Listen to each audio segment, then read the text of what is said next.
नमस्कार, India voice देख रहे हैं आप और मैं हूं आपके साथ श्रुति अंगद। वक्त हो चला है रिपोर्टर लाइव का, जहां दिन भर की तमाम बड़ी जानकारियां हमारे संवाददाता सीधे ग्राउंड जीरो से आप तक पहुंचाते हैं। खबरों की करते हैं शुरुआत देश भर के साथ। दिल्ली में भी दिखा भारत बंद का असर। दिल्ली में भारत बंद कितना असरदार रहा, खबर पर ज्यादा जानकारी दे रहे हैं हमारे संवाददाता अजय चौहान। कुछ दलों ने आज भारत बंद की बात कही थी, क्योंकि जिस तरह सुप्रीम कोर्ट ने जो संविधान में जो संशोधन की बात कही थी, जो आरक्षण को लेकर के बात कही थी, उसको लेकर विरोध प्रदर्शन किया जा रहा है। क्योंकि कुछ पार्टियों ने इसका समर्थन किया, लेकिन कुछ पार्टियों ने इसका विरोध किया है। बता दें कि दिल्ली के जंतर मंतर है, यहाँ पर जन लोक संस्कृति के कार्यकर्ता हैं, दिल्ली प्रदेश अध्यक्ष हैं, वो काफी संख्या में लोग यहाँ पहुंचे हुए। उनका कहना है कि संशोधन में प्रस्ताव नहीं होगा, सुप्रीम कोर्ट अपना जो फैसला है वो वापिस ले, यानी कि आरक्षण को लेकर के सुप्रीम कोर्ट साहब का था, अगर जिस आरक्षण को जब आवश्यकता है उसको ही दिया जाए, ना कि किसी उस व्यक्ति को दिया जिसके घर में कोई आरक्षण मिल जाता है, वो सरकारी नौकरी पा लेता है। ऐसे में इन लोगों का विरोध करना कि आखिरकार संविधान में क्यों सुप्रीम कोर्ट दखलंदाजी कर रहा है, यानी कि सवाल खड़ा है कि आखिरकार सुप्रीम कोर्ट पर सवाल है कि आखिरकार क्यों संशोधन किया है। क्योंकि आरक्षण भीमराव अम्बेडकर जी ने दिया है और आरक्षण सभी को मिलना चाहिए, ना कि उसमें संशोधन किया जाना चाहिए। सवाल है कि आखिरकार संशोधन में ऐसा है क्योंकि सुप्रीम कोर्ट साफ कहा है कि आरक्षण उसको मिलना चाहिए जिसको आवश्यकता है, लेकिन उनको नहीं मिल पाता। लेकिन उनको मिलता जो ऑलरेडी उसका लाभ ले चुके हैं, उन्हीं के परिवार को ये जो लाभ है मिलता है, उसको लेकर का दिल्ली के जंतर मंतर पर काफी संख्या में लोग पहुंचे और उसका विरोध भी किया जा रहा है। दिल्ली से अजय चौहान, इंडिया वाइज।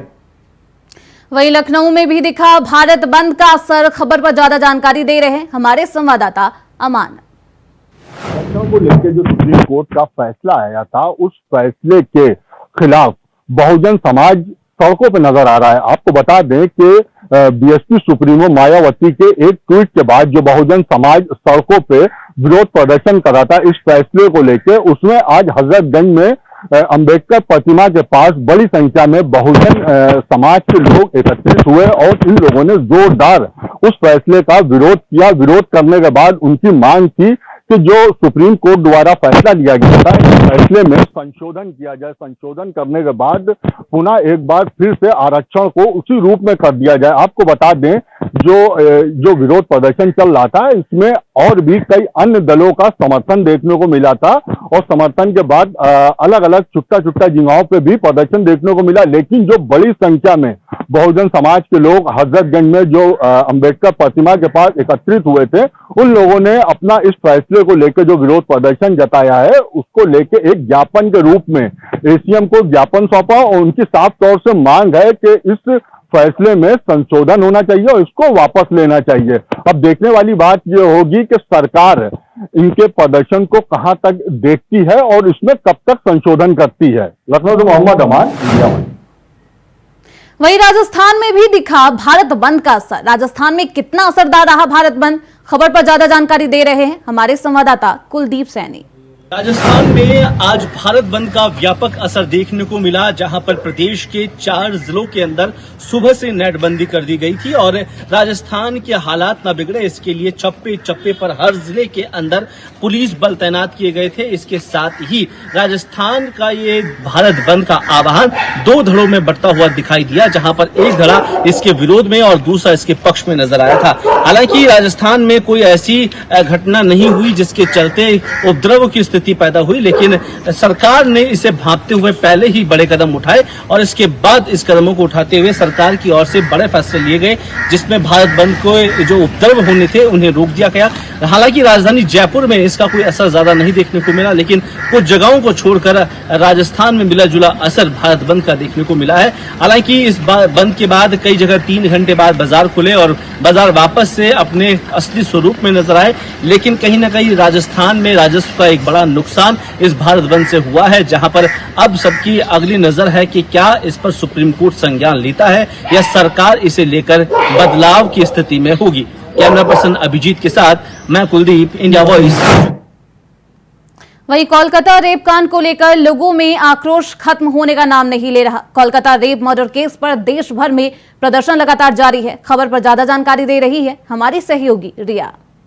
कोलकाता के आरजीकर मेडिकल कॉलेज और अस्पताल में ट्रेनी डॉक्टर के साथ हुए रेप और मर्डर केस में कलकत्ता पुलिस और पश्चिम बंगाल सरकार दोनों ही निशाने पर है। लोगों का गुस्सा पश्चिम बंगाल सरकार और पुलिस के खिलाफ बढ़ता जा रहा है।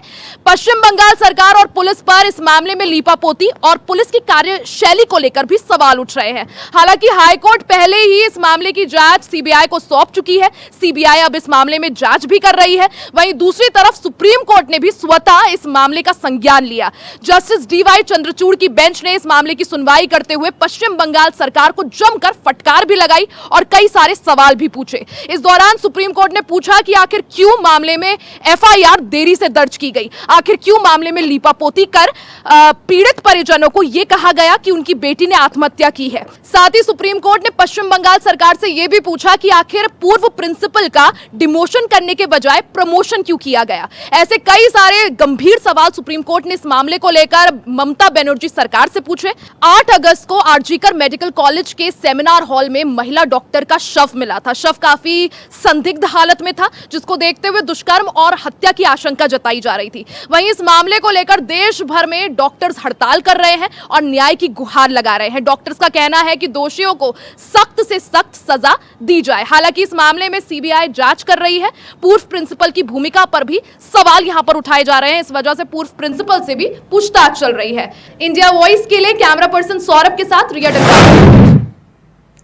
वहीं उत्तराखंड में मॉनसून सत्र का आज पहला दिन था। पटल पर 3 विधेयक रखे गए। कौन कौन से थे वो 3 विधेयक और क्या कुछ खास रहा आज पहले दिन, खबर पर ज्यादा जानकारी दे रहे हैं हमारे संवाददाता अभय कैंतुरा।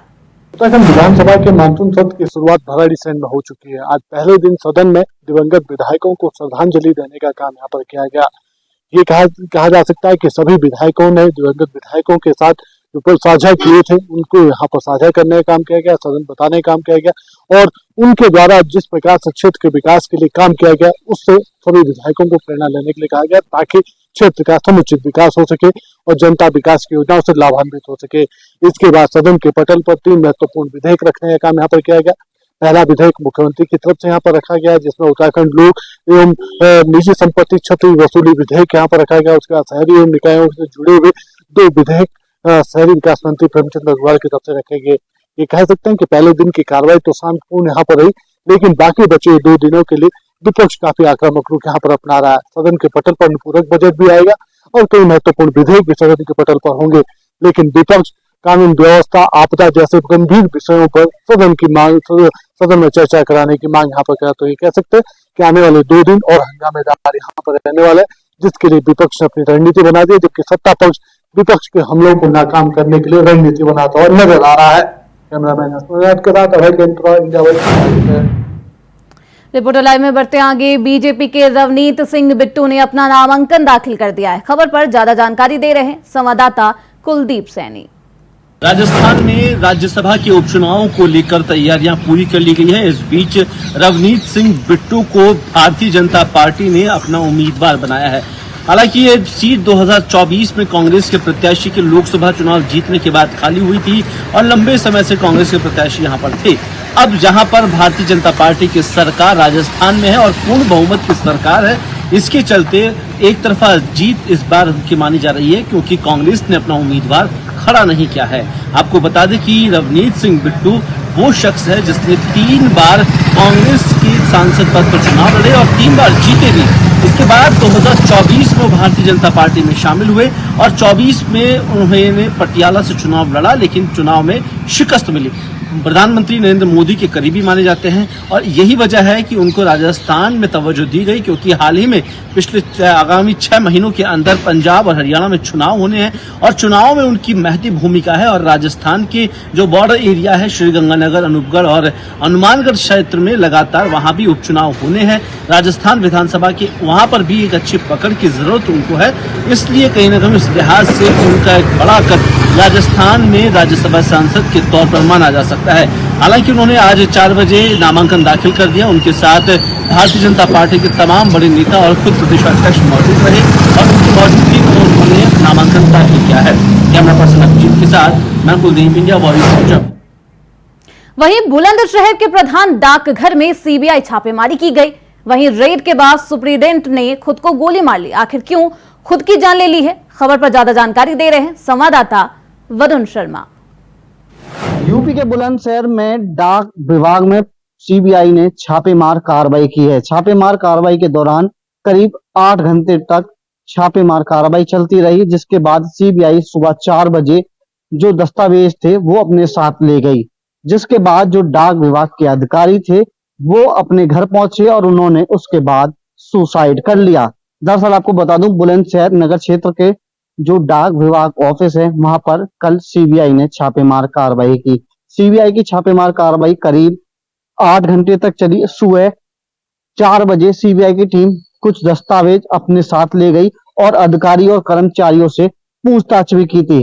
पूछताछ के बाद सुबह जब 4 बजे सीबीआई की टीम चली गई तो उसके बाद जो वहां के डाक अधीक्षक थे डीपी सिंह, उन्होंने अपने अलीगढ़ आवास पर जाने के बाद सुसाइड कर लिया और एक सुसाइड नोट भी जारी कर दिया जो अपने ऑफिस के ग्रुप में डाला गया था।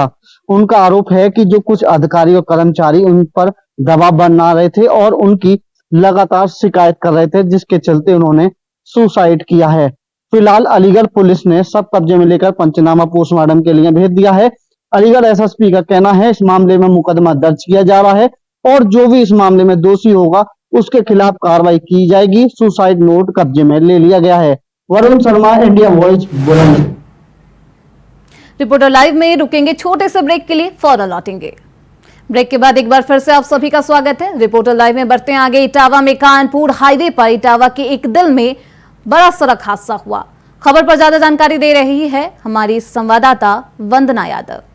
आज सुबह तड़के 6 बजे जनपद में दिखा रफ्तार का कहर, जहां पर एक ही परिवार के 4 लोग मौत के मुंह में समा गए। जी हां, जनपद के इकदिल थाना क्षेत्र अंतर्गत पिलखर के पास नेशनल हाईवे पर एक सड़क हादसा देखने को मिला, जिसमें एक ही परिवार के 4 लोगों की दर्दनाक मौत हो गई, वहीं 3 लोग घायल हैं। आपको बता दें कि दिल्ली से हमीरपुर की तरफ जा रही अर्टिगा कार नेशनल हाईवे पर खड़े ट्रक में जा घुसी, जिसमें 4 लोगों की दर्दनाक मौत हुई है और 3 लोग घायल हैं। स्थानीय पुलिस और दमकल के विभाग ने रेस्क्यू कर घायलों को जिला अस्पताल में भर्ती कराया है।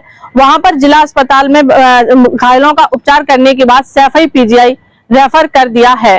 इटावा से इंडिया वॉइस के लिए वंदना यादव। वहीं लखनऊ के शेखर अस्पताल गिराने गई आवास टीम विकास की टीम बेरंग लौट गई है। आखिर क्यों आवास विकास टीम बार बार बेरंग लौट रही है, क्या है पूरा मामला? खबर पर ज्यादा जानकारी दे रहे हैं हमारे संवाददाता मोहम्मद अमान। अस्पताल पर ध्वस्तीकरण की कार्रवाई करने आवास विकास की टीम पहुंची थी जो बेरंग लौट गई है। जी आपको बता दें, राजधानी के थाना गाजीपुर स्थित शेखर हॉस्पिटल, यहाँ पे 3 मंजिला पे नक्शा पास होने के बाद 6 मंजिला इमारत खड़ी कर दी थी, जिस पर आवास विकास की टीम ध्वस्तीकरण करने पहुंची थी बिल्डोजर लेके, जिसको बेरंग ही लौटना पड़ा। बेरंग लौटने का कारण बताया जा रहा है कि जो शेखर हॉस्पिटल के मालिक थे या उसके जिम्मेदारान थे, उन्होंने उस पे कोर्ट से स्टे ले लिया है। शेखर हॉस्पिटल को मरीजों का कारण बता के वहां पे मरीज एडमिट है, जिसके कारण उस टाइम पे ध्वस्तीकरण की कार्रवाई नहीं की जा सकती है, जिसको लेकर 7 दिन का स्टे मिल गया। अब 7 दिन के स्टे के बाद आवास विकास की टीम वापस लौट गई है, लेकिन आपको बता दें 7 दिन के बाद फिर आवास विकास का बुलडोजर गरजेगा और शेखर हॉस्पिटल पे ध्वस्तीकरण की कार्रवाई की जाएगी। लखनऊ से मोहम्मद अमान। रिपोर्टर लाइव में बढ़ते आगे। प्रयागराज में सपा के पूर्व लोकसभा प्रत्याशी पर आरोप लगा है। क्या कुछ आरोप लगाया गया है और कितना संगीन है ये आरोप? खबर पर ज्यादा जानकारी दे रहे हैं हमारे संवाददाता शोएब रिजवी। प्रयागराज में एक वायरल वीडियो आज काफी चर्चा का विषय बना रहा। दरअसल ये वायरल वीडियो पिछले दिनों समाजवादी पार्टी से फूलपुर से लोकसभा का चुनाव लड़े अमरनाथ मौर्य का है और इसमें वो राइफल लेकर चलते हुए दिख रहे हैं। इस पूरी कहानी के पीछे जो घटना हुई वो ये है कि अमरनाथ मौर्य का ये कहना है कि उनकी भूमदरी ज़मीन है जिस पर कुछ भूमाफिया निगाह बनाए उस पर कब्जा करना चाहते हैं और उन्होंने एक नेता पर आरोप लगाया कि वो गुमराह करके उस ज़मीन को पार्क की ज़मीन बता रहा है। और इसी सिलसिले में आज नगर निगम की टीम पहुंची थी और वहां पर उनका जो ईंट रखा हुआ था उसे उठाकर ले जा रही थी, जिस पर वो उसको रोकने के लिए वहां पर पहुंचे थे। और उसी वजह से वो जो राइफ़ल उनका था वो उनकी नीली राइफ़ल है, उसको लेकर के वो वहाँ पहुँच गए थे। वही वीडियो दरअसल पूरे एक तरह से चर्चा का विषय बन गया था। जिस तरह से वो राइफ़ल लेकर के नगर निगम के कर्मचारियों के पीछे पीछे जा रहे थे, उस पर तमाम तरह की सवाल उठने लगे थे। हालांकि उसके बाद वो थाने पर पहुंचे और नगर निगम के जो कर्मचारी अधिकारी हैं उन्होंने अपना पक्ष रखा। उनकी तरफ से बताया गया कि वो ज़मीन उनकी भूमिधरी है और उसी ज़मीन का वो ईंट था जिसे गलत तरीके से वहाँ से ले जाया जा रहा था, जिसे वो रोकने के लिए गए थे। राइफ़ल के मामले में भी उनकी तरफ से सफाई दी गई है कि वो एक कार्यक्रम से आए थे, रक्षाबंधन का पर्व होने की वजह से उनका जो गनर था वो नहीं मौजूद था, इसलिए वो अपनी आत्मरक्षा के लिए अपनी राइफ़ल लिए हुए थे। गाड़ी से वो उसे उठाकर कर्मचारी के पीछे जा रहे थे। तो इस तरह से कह सकते हैं। हालांकि ये वीडियो काफ़ी चर्चा में रहा और जिस तरह से वो राइफ़ल लेके चल रहे थे उस पर सवाल उठने लगे थे, तमाम लोग आरोप प्रत्यारोप लगा रहे थे। हालांकि बाद में उन्होंने एक किसान नेता पर आरोप लगाया है कि वो ज़मीन पर गलत तरीके से गलत चीज़ों को पेश कर रहे हैं और उन्होंने अपना पक्ष रखते हुए से अपनी ज़मीन भूमिधरी बताया है। फिलहाल ये मामला पुलिस के संज्ञान में आ चुका है। आगे इस पर क्या कुछ कार्रवाई होगी, चूँकि राजनीतिक उनका कद है, पिछले दिनों ही वो समाजवादी पार्टी से लोकसभा का चुनाव लड़े थे, इसलिए ये वीडियो काफ़ी चर्चा में आ चुका है। Showbiz India wise Prayagraj. जहां पूरे देश में भारत बंद का असर देखने को मिला, वहीं छत्तीसगढ़ में नहीं दिखा है भारत बंद का असर। लेकिन क्यों? खबर पर ज्यादा जानकारी दे रहे हैं हमारे संवाददाता प्रदीप महेश्वरी। भारत बंद बड़ौदा से लेकर छत्तीसगढ़ पूरा आज असफल रहा। छत्तीसगढ़ में भारत बंद का कोई भी फर्क नहीं पड़ा और याद रहे कि अनुसूचित जाति मोर्चा, जनजाति मोर्चा के पदाधिकारियों ने बंद के लिए आवेदन दिया था Chhattisgarh chamber of commerce Raipur को। तो छत्तीसगढ़ चैम्बर ऑफ कॉमर्स ने स्पष्ट शब्दों में मना कर दिया था कि हम कोई भी इस बंद को समर्थन नहीं देंगे। और आज छत्तीसगढ़, रायपुर, बिलासपुर, दुर्ग, राजनांदगांव पूर्ण रूप से खुला रहा। वहीं बड़ौदा बाजार भी पूर्ण रूप से खुला रहा। इसी प्रकार का जो बंद का जो आयोजन था पूरा असफल रहा। वहीं छत्तीसगढ़ शासन के द्वारा पूरे समस्त पुलिस अधिकारियों, जिला के जितने भी पुलिस अधिकारी सबको दिया गया था कि बंद किसी प्रकार से सफल नहीं होना चाहिए और चाक चौबंद व्यवस्था पुलिस के द्वारा यहाँ पर की गई थी। मैं इंडिया वाइज के लिए बड़ौदा बाजार से प्रदीप महेश्वरी। वहीं देहरादून में भारत बंद का कितना असर देखने को मिला है, जानकारी दे रहे हैं हमारे संवाददाता धनराज गर्ग। बांग्लादेश में हिंदुओं के ऊपर हुए अत्याचार को लेकर अब जो मामला है वो पूरा तुल पकड़ता हुआ नजर आ रहा है, क्योंकि आज पूरे भारत बंद करने का ऐलान किया गया था। और वहीं देखिएगा कि यदि मैं बात उत्तराखंड की करूं तो राजधानी देहरादून में भी और पूरे उत्तराखंड के अंदर व्यापारियों ने और पेट्रोल पंप यूनियनों ने सभी ने उत्तराखंड बंद करने का ऐलान भी किया था। वहीं आज देखने में आया कि सभी जो व्यापारी थे और पेट्रोल पंप के मालिक थे और इसके साथ ही जो अन्य सामाजिक संगठन के लोग थे वो सभी आज सड़कों पर नजर आए और नारेबाजी करते हुए नजर आए। वहीं उनकी मांग है कि जिस तरीके से हिंदुओं पर अत्याचार बांग्लादेश के अंदर किया जा रहा है उसको बंद किया जाए और जो लोग इसके दोषी हैं उनको सजा मिलनी चाहिए। और वहीं देखेगा कि बांग्लादेश की यदि हम बात करें, जो वहाँ की सरकार है वो उस पर कोई कार्रवाई करती हुई अभी नजर नहीं आ रही है। लगातार सभी लोगों की मांग है कि सरकार को उस पर कार्रवाई करनी चाहिए और तुरंत ही तत्काल प्रभाव से जो वहाँ की सरकार है उसको इस्तीफा देना चाहिए, क्योंकि लगातार जिस तरीके से हिंदुओं के ऊपर अत्याचार होता हुआ नजर आ रहा है वो बर्दाश्त न करने की आज सभी ने ठानी है और सभी ने ये कहा है कि इस तरह का अत्याचार बर्दाश्त नहीं किया जाएगा। यदि जरूरत पड़ेगी तो उत्तराखंड के सभी यूनियन और जो व्यापारी नेता है वो बांग्लादेश भी जाएंगे और बांग्लादेश में जाकर इसी तरीके से प्रदर्शन करते हुए नजर आएंगे। अब देखने वाली बात होगी कि क्या बांग्लादेश में जो हिंदुओं के ऊपर अत्याचार लगातार हो रहा है वो कब तक रुकता है और कब तक प्रशासन और सरकार उसका संज्ञान लेती है और कब तक उन दोषियों को सजा मिलती है। Dhanraj Garg, India voice, Dehradun. वहीं दिल्ली एमसीडी सदन में जोरदार हंगामा हुआ। आखिर क्यों ये हंगामा हुआ और किन कारणों की वजह से हुआ है, खबर पर ज्यादा जानकारी दे रहे हैं हमारे संवाददाता कमल किशोर। दिल्ली नगर निगम के सदन की बैठक एमसीडी मुख्यालय में आज बुधवार को हुई। सदन की बैठक में जमकर हंगामा हुआ। एमसीडी हाउस के बाद बीजेपी पार्षदों ने जल भराव और महापौर चुनाव को लेकर जोरदार प्रदर्शन किया और आम आदमी पार्टी एवं दिल्ली के मुख्यमंत्री अरविंद केजरीवाल के खिलाफ नारेबाजी की। बता दें कि सुप्रीम कोर्ट ने मनोनीत पार्षदों की नियुक्ति के फैसले के बाद यह निगम की पहली बैठक है। दिल्ली में बारिश के बाद जल भराव और नालों की सफाई नहीं हो रही और उसमें गिर कर हो रही मौतों को लेकर बीजेपी पार्षदों ने जोरदार प्रदर्शन किया, जिसके साथ ही बीजेपी पार्षदों ने महापौर के चुनाव और स्थायी समिति के गठन को लेकर भी आम आदमी पार्टी को घेरा है। बता दें कि दिल्ली नगर निगम में एक साल सदन की बैठक हंगामे की भेंट चल रही है, जिसके चलते दिल्ली में निगम कार्यों पर न ही चर्चा हो पा रही है और न ही काम हो पा रहा है। बीते महीने में जुलाई में हुई सदन की बैठक में old Rajendra Nagar coaching centre के बेसमेंट में 3 स्टूडेंट डूबने से हुई मौतों को लेकर भी सदन में खूब हंगामा हुआ। वीडियो जर्नलिस्ट के साथ मैं कमल किशोर, इंडिया वॉइस। वहीं 69,000 शिक्षक भर्ती को लेकर प्रदर्शन जारी है। क्या कुछ मांगे हैं, खबर पर ज्यादा जानकारी दे रहे हैं लखनऊ ब्यूरो चीफ प्रियम पाठक।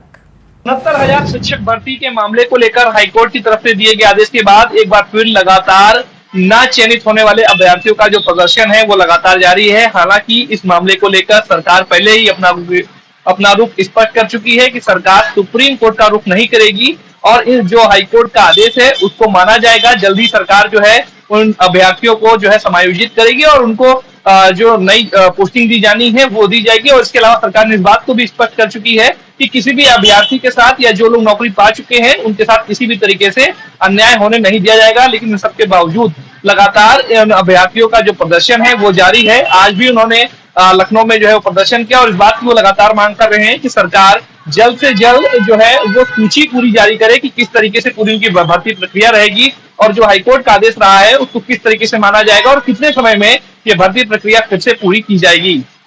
कैमरामैन राहुल के साथ प्रियम पाठक, इंडिया वॉइस, लखनऊ। फिलहाल रिपोर्टर लाइव में बस इतना ही। खबरें लगातार जारी है, देखते रहिए इंडिया वॉइस।